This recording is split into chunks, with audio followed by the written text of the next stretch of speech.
we're thankful for everyone here, and we've got a lot of great announcements today and a lot of great presentations. And so my wife Casey will be saying a lot about Hope Florida. I'll say some, and then I'll let her take it away. We're also joined by our Florida Department of Children and Family Secretary Siobhan Harris, Eric Dellenbach, who's our governor's liaison for faith and community, and then Amy Floyd, head of Care Portal Response Team for the First Baptist Church of Pensacola. So thank you guys for coming. We're also joined by Pastor Raymond Duval from here at Beachside Fellowship Church, Senator Trumbull, where's he at? You got Jay Trumbull, and we've got Representatives Griffiths, Abbott, and Temple. So I want to thank you guys for coming, and thanks for what you've been able to do. So when I became governor, we obviously looked for a lot of ways to be able to make a difference, and we have across so many different areas. If you look at Florida, we were just ranked #1 in education 2 years in a row by U.S. News and World Report. Trust me, they do not want to rank Florida #1. It pains them to have to do that. We're #1 for education freedom, and we have more school choice than any state in American history. We're #1 for parental empowerment of education, parents' rights. We are 50-year low in the crime rate. We're #1 for net in-migration every year since I've been governor. We have the lowest per capita debt of any state in the country. Your share of Florida's debt, and we've paid down 25% of it just since I've been governor. If we had to pay it all off and every Floridian had to write a check, you'd have to write about a $600 check. Now, if that happened in the federal government and you had to pay your share of you'd have to do over $100,000 per American citizen. So it's a much different view in terms of how we're doing about that. We've done a lot on environmental restoration, making sure that our beaches are nourished, making sure we have clean water. And I just announced the largest Gulf red snapper season in history that we've been able to have.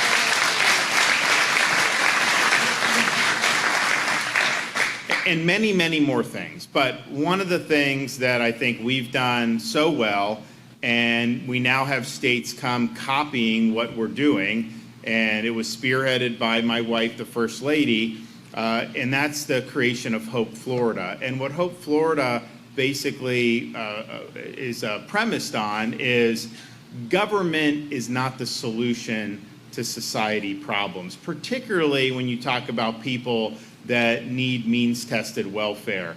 To just simply give checks from the government, that does not lift people up, that does not open the horizons.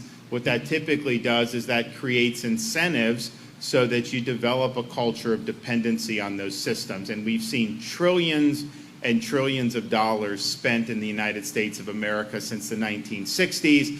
A lot of it has been all for naught. Some of it has actually made the problem worse.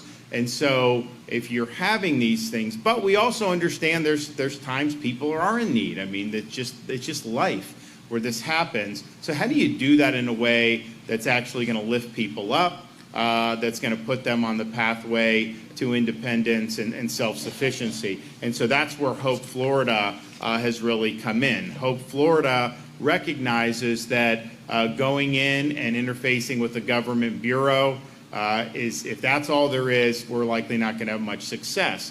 But we have all these other resources in our state and in our communities.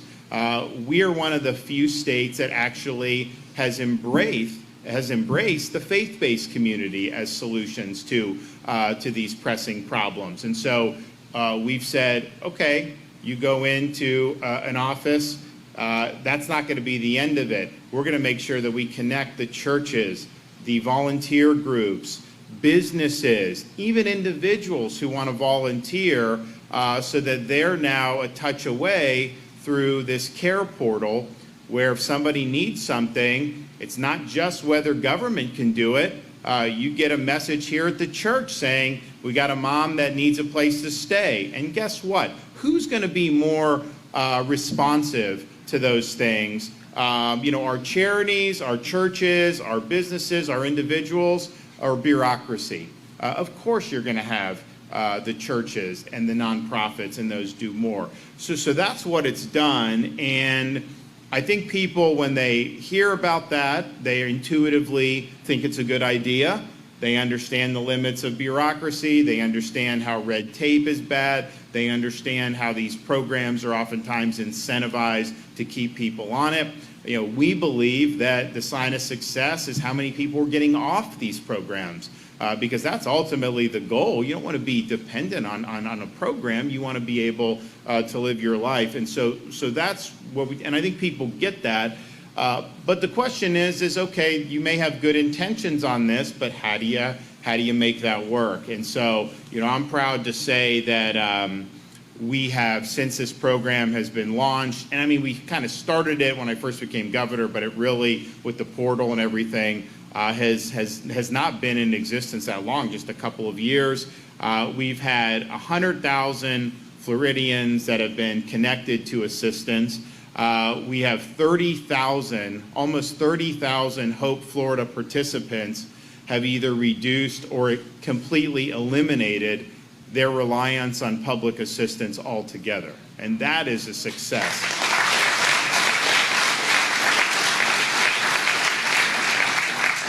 So the results are 73% of Hope Florida participants who had an employment barrier were able to find a job.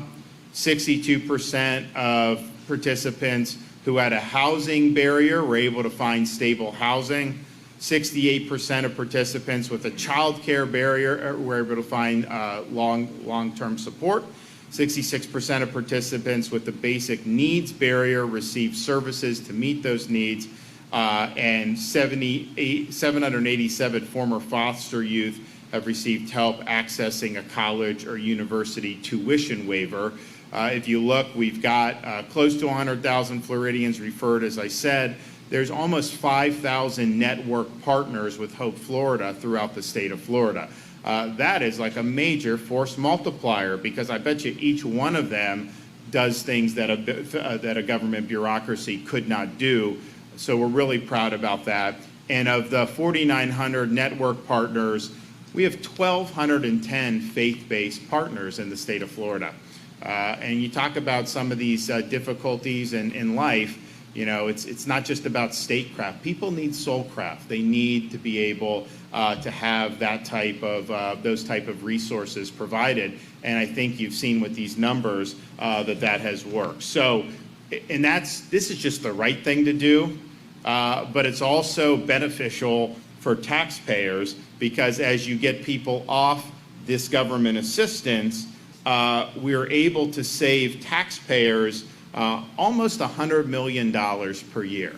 And so over the 10-year period, we think that that'll be close to $800 million. So I mean, you start talking about saving $1 billion, that's good. Now, granted, we've got a big budget surplus in Florida. We pay down debt. We cut taxes. We do, you know, I'm doing this, the infrastructure. We're doing more infrastructure to build these roads. We're doing all this stuff.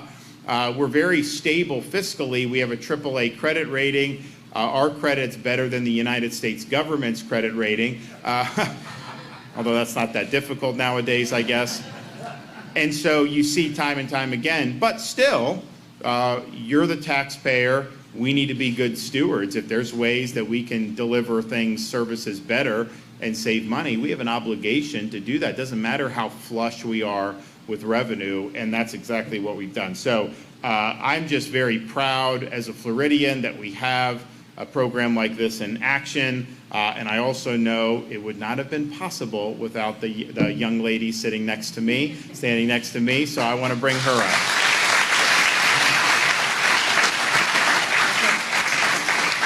You better say young, because sometimes I'm not feeling it like that much anymore, especially trying to get a 7-year-old and a 6-year-old and a 4-year-old out the door every morning. But no, I just want to say, first of all, thank you to the governor. And I wanted to say that publicly. I tell him that behind closed doors all of the time, because it really is very special when you feel empowered to be able to make a difference. He has allowed me an unbelievable opportunity to be able to sit down with secretaries and agency heads and really travel all across the state of Florida to talk to the key stakeholders, because this is where it all came together. It wasn't us sitting in a room from a top-down approach thinking that we knew best what everybody needed. It was getting into rooms and listening to folks And what we found very quickly was that there's a lot of really good things happening, but it's all siloed, right? You had seen the private sector and the nonprofits and the local government and the faith-based community all doing wonderful things, but kind of hoeing their individual roads. So we wanted to think differently about how government operates as it pertains to what I believe, and I think a lot of people think, tapping into one of the biggest untapped resources as it pertains to coordination and communication and collaboration with government, and that is the faith-based community. Eric Dellenbeck will tell you we have 16.5 million people of faith, 20,000 institutions of faith. Imagine what we can do when you have some of the most vulnerable people in society coming into the Department of Children and Families, and instead of giving them a TANF grant check or SNAP benefits, of course you help people when they're in need, clearly. But what if we thought differently?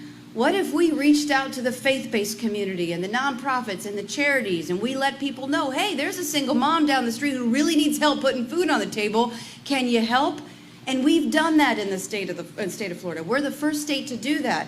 So now, through using our Care Portal technology, literally our Hope Navigators are inputting that into the system, sending it out to our participating faith-based communities and also the private sector, and saying, hey, can you help the single mom? She's having a hard time putting food on the table. And they're like, yes, they got it. And all of the faith-based communities compete to see who can get it first. And literally, and I've done this firsthand, I've done this with the secretary, I've done this with Eric Dellenbeck, we show up at their front doorstep with food to say, hey, I heard you were struggling. Do you need some help? Here's some food. What else do you need? And it's a game changer. Because yes, you're meeting immediate needs, but you're also letting these people who are suffering sometimes alone know that the entire community is ready to rally behind you. It's just the faith-based community never knew that they were there. So government is uniquely positioned now to communicate and collaborate between good people in need of help and good people who are willing to help. And then government makes the connection and they get out of the way. And I'll tell you, yes, we talk about transitioning off more than 20,000 people from government assistance, and yes, that is important. Yes, that's a good ROI for the taxpayer. Yes, you're seeing people enabled and empowered to live up to their God-given potential because you're giving them the resources and the tools to be able to do so. But one thing that we are working on calculating, which is really important, is the preventative side of this. Because government too often waits for a problem to happen and then they react afterwards. And a lot of times the outcomes aren't as good, and we're spending more money, and it's not good for the individual. But now we're getting in front of it. So I'll give you an example. Our CPIs, our child protective investigators, they're on the front lines. They go out and they investigate suspected child abuse or neglect, and they're making critical decisions as to what happens in that family. Do you take children away? Do you not take children away? Up until the governor took office, what would typically happen is if they noticed that there was a problem, but they didn't see any evidence to take any children away, that would be pretty much where it ends. That changed under his tenure. Now you can go in and you can get connected with the Hope Florida hotline, because now these navigators can triage whatever immediate needs that they might have by looking exterior of government to the faith-based community, the nonprofits, the private sector, putting the pieces together. And why this is so valuable too is because, for instance, like a single mom, man, she doesn't want to have to repeat her story 10,000 times, right? She wants to be able to get help and also to know where to get help, because I often say you can have the best resources in the world, and if you don't know that they exist, what good are they? So you have this navigator putting the pieces together for this mom so she doesn't have to go in this door and that door and that door and say her story 10,000 times. And then, yes, meeting immediate needs is important. Transitioning off government assistance is important because it's empowering people to live up to their God-given potential. But it's more than that. And it is what this entire program is all about. And it is hope. Hope for a better day. Hope for your kids. Hope for yourself. Hope that this too shall pass. And we can only do that by bringing the government in communication and collaboration, coordination with the key people on the ground in the community. And so we talk about that philosophical difference, that number that he cited, the $800 million over 10 years and how many people we're helping, that's one agency. That's the Department of Children and Families. Take that philosophically different approach to government, where we're looking exterior, bringing in the faith-based community, and now let's apply it to the Department of Veterans Affairs, because we're doing it. So imagine if you have a veteran who's at home alone, how meaningful would it be if the faith-based community knew that that veteran was there and they showed up at his front doorstep or her front doorstep with a plate of lasagna? That's a game changer.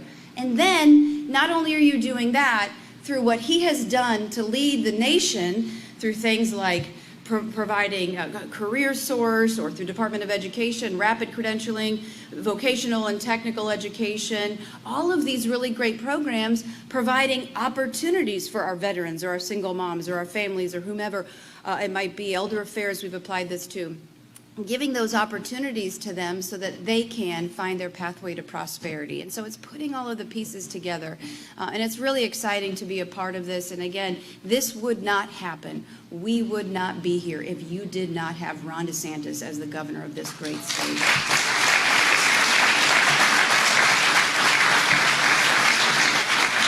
So I am privileged and honored to get out of the way and let him continue. Well, we're going to recognize, so I think maybe if you guys just do the checks right in front here, like, so there you go, right in front on the ground, so this way they don't have to go up the stairs. So First Lady's going to hand you a check. So we have people here who are receiving funds. So obviously Hope Florida is part of what government is doing, but there's also an attached 501c3 charitable group where people have contributed money, and it allows you to be able to make charitable grants, groups that are part of Hope Florida doing a good job, and help them. So it's not the taxpayers giving them money here. These are all charity funds that are going to groups that have really made a difference. And so I am going to call up each group. I'll kind of narrate, each snap a pic with the First Lady, then we'll go on to the next. So the first one, first recipient is Vision of Hope. Jane Simmons founded Vision of Hope after she retired from the Exceptional Student Education Department. Her mission was to provide school to workforce transitional assistance to young adults with unique abilities. I would get right in the middle here so that they can get a clean picture of you guys. Yep. I don't think they know they're getting these checks. Oh, you didn't know that? Okay, good. You're getting the check.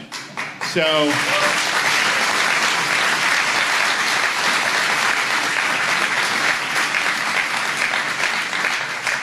Congratulations. All right.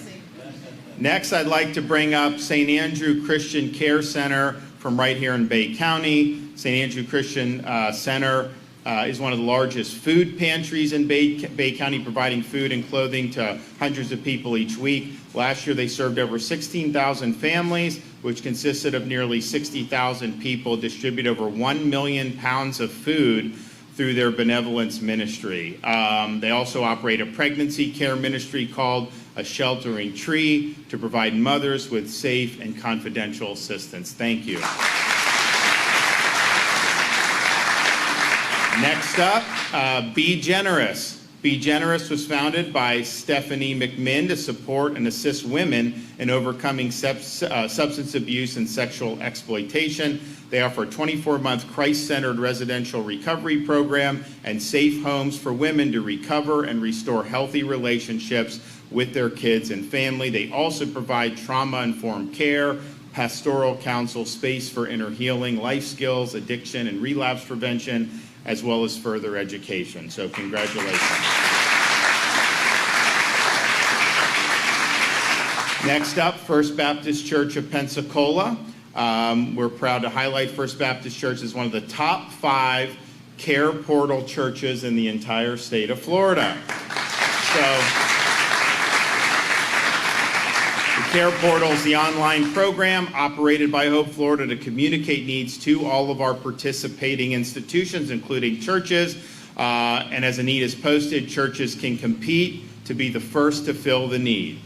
Some of our top churches, like First Baptist in Pensacola, have fulfilled hundreds of needs. First Baptist filled over 200 Care Portal need requests and counting. Of course, First Baptist also runs a church-to-church ministry where they partner with other local churches to serve food to families in the need area. They also operate Samaritan Hands, where volunteers work to meet both physical and spiritual needs with food, clothing, shoes, utility assistance, and related services. So thanks for being a part of this. Next up, a Bed for Me Foundation. This serves children ages 2 to 18 from low to middle income families within the Okaloosa and Walton County area. They provide twin mattresses, bed frames, pillows, sheets, and comforter sets to children who do not have beds due to economic struggles, as well as displaced families starting over due to domestic issues.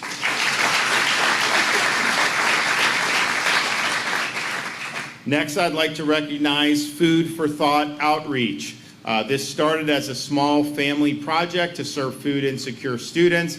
With a $300 budget, founder Tiffany Nelson partnered with her son's school to begin providing critical access to food to children in need. Over the past 11 years, Food for Thought has grown into the go-to organization for fighting childhood hunger in Walton and Okaloosa counties, providing weekly access to food to 3,600 food insecure school-age children across 35 school locations.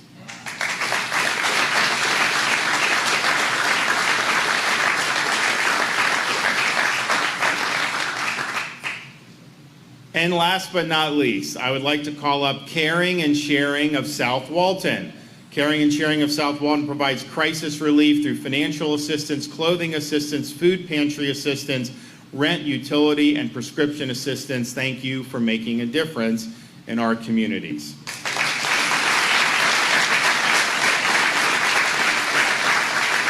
All right, well, good on you. Thank you for what you've been doing, and I'm glad that you were able to get some support from the Hope Florida Fund. Next, we'll hear from our remaining speakers, so we'll start with our Secretary of Department of Children and Families, Siobhan Harris.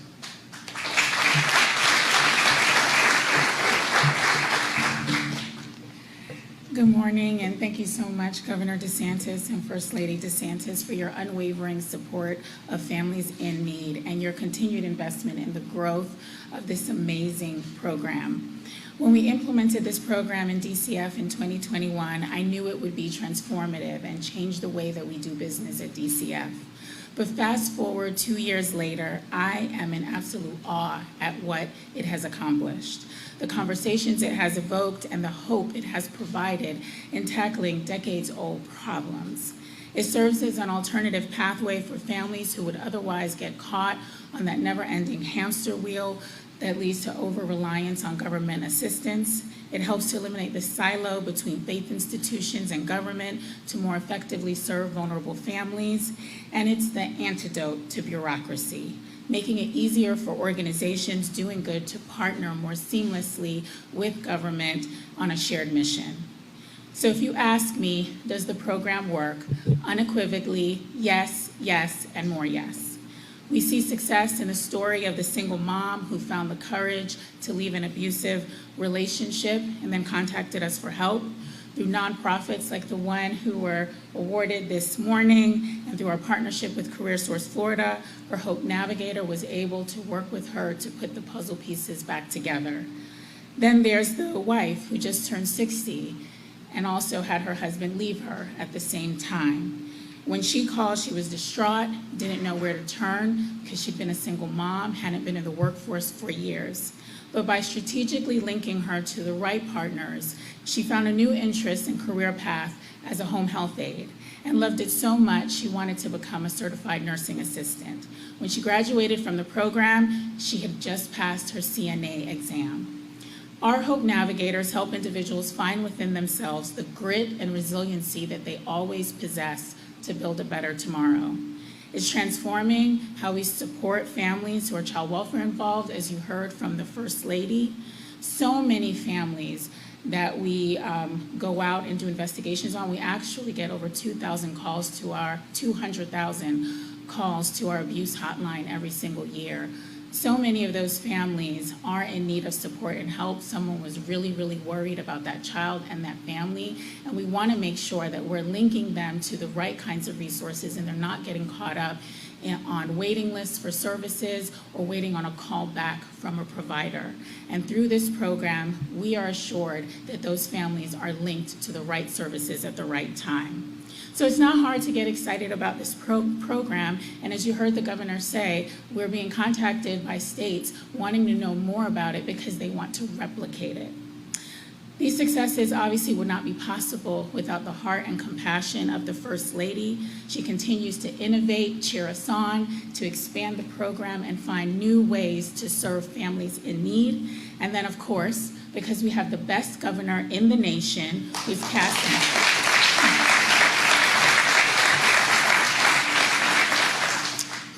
a vision for our state, which has resulted in a strong economy, record low unemployment, and enhanced job training programs.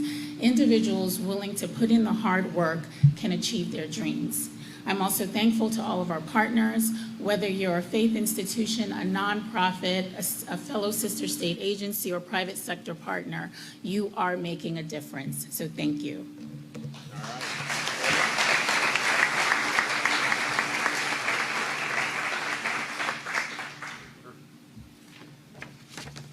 Thank you, Governor.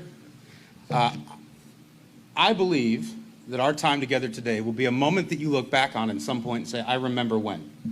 I think it's that profound. Like the numbers that the governor just laid out through his boldness, what's happening in our state is not something that we should glaze over. There is a movement happening through the vision of the First Lady and what's happening in Hope, Florida, that is unique to the country, and that's what I want to share a little bit with you today. My name is Eric Dellenbach, as he mentioned, and I've gotten, for the past 5 years, had the honor of serving as the governor's liaison for faith and community. And what that means is that I have the honor of representing the governor and First Lady's faith, but more importantly, their commitment to faith and community throughout our state. We have 20,000 faith institutions in our state, over 110,000 nonprofits, and we get to be their voice into the executive office of the governor.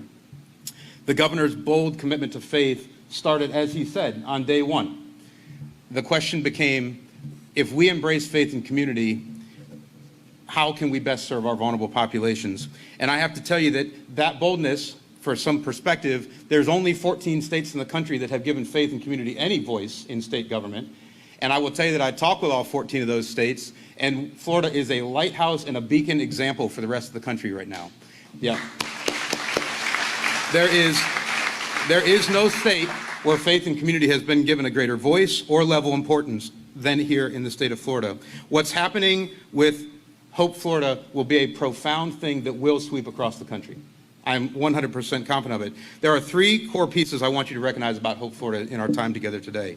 First, we recognize that the faith and community organizations of our state have been serving on the front line in the gap since the history of the state. We are not creating something new. We know that you've been serving the front line forever.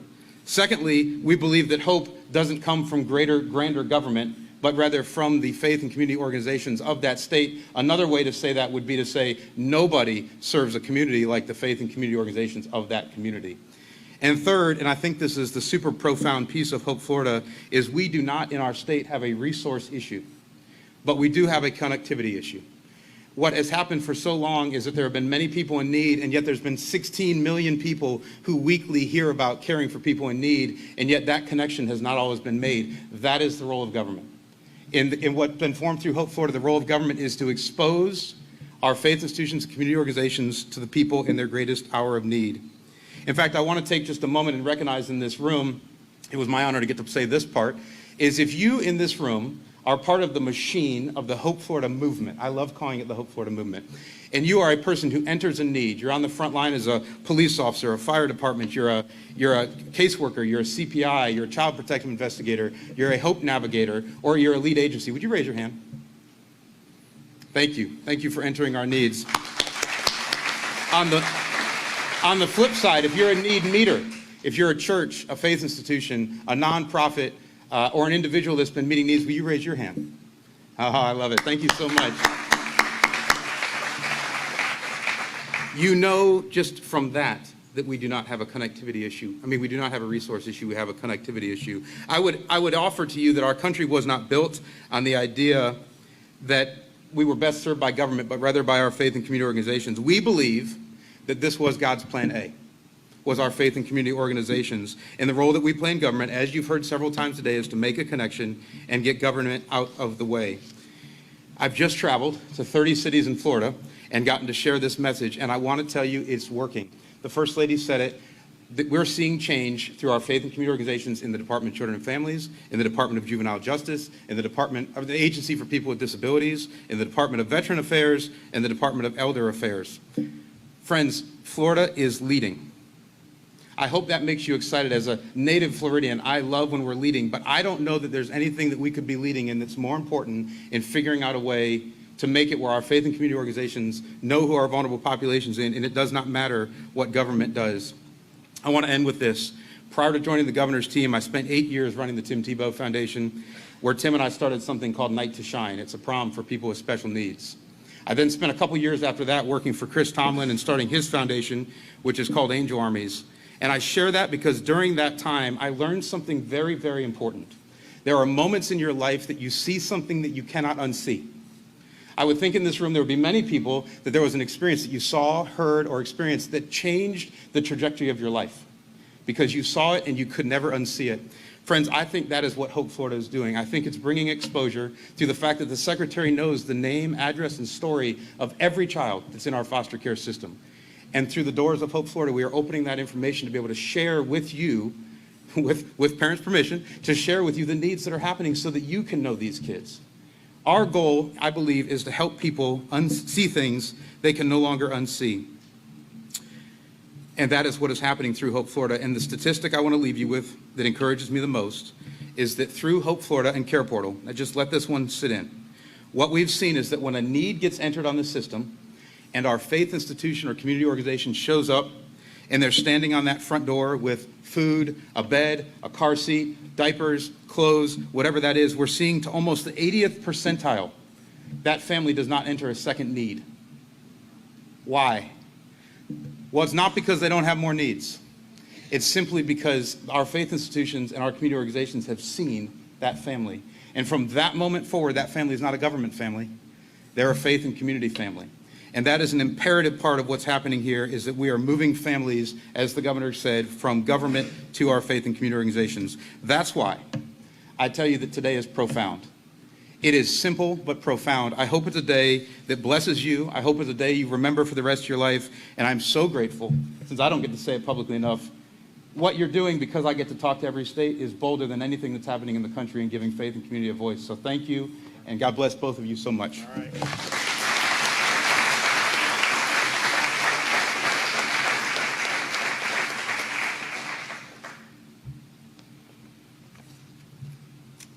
Hello, thank y'all for including me in this impressive crowd that gathered here today in Panama City. I'm Amy from First Baptist Church, Pensacola. When the church deploys to minister to foster children and their foster families, lives are changed. Care Portal opened the door for us at First Baptist Pensacola. Sometimes Jesus looks like a stranger on your front porch with a bag of groceries, a bed, or other needs like diapers and wipes. And this is the heartbeat of our foster ministry. We want to be the hands and feet of Jesus as we serve these children and families in our local communities who are in crisis. We do this because we love Jesus.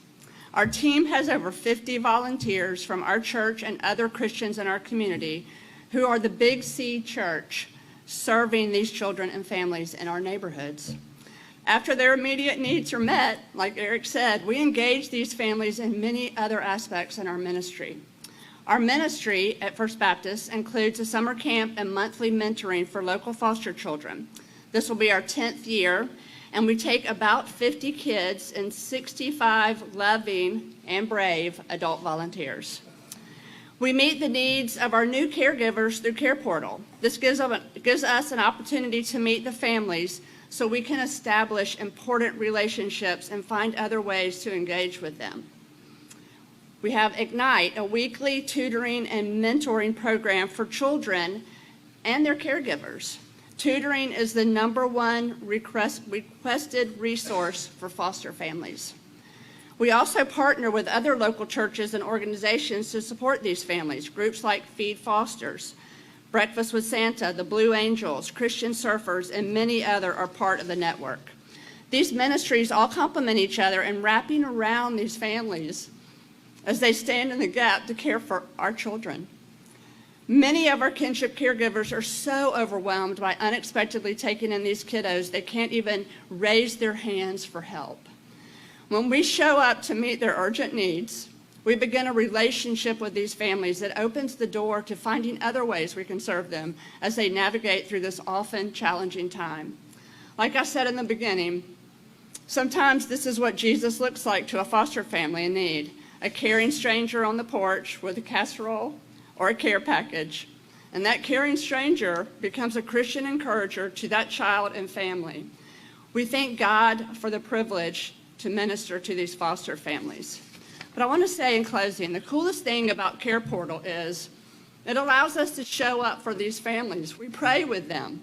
We step into their brokenness and their exhaustion and their vulnerability, and we serve them in the name of Jesus. We're not bashful. We show up and we let them know why we're here. We allow ourselves to get uncomfortable, and that's what we're called to do. We develop relationships and celebrate birthdays and successes. We're able to encourage them and walk alongside them on those hard days. I love the quote by Maya Angelou that says, "Do the best you can until you know better. And when you know better, do better." We all know that Jesus is the answer for the crisis in our families. And at First Baptist Pensacola, we're just thankful that we get to represent him on their porch. Eric asked me to close with a text that I shared with him from one of our kinship caregivers that we recently served. And she sent and said, "I'm so grateful for everything all of you have done. It feels good to know God has not forgotten us, especially with all that we have been through trying to get situated with these babies that have rerouted our lives. I was at a low moment yesterday, and you really touched my soul." So thank y'all. All right.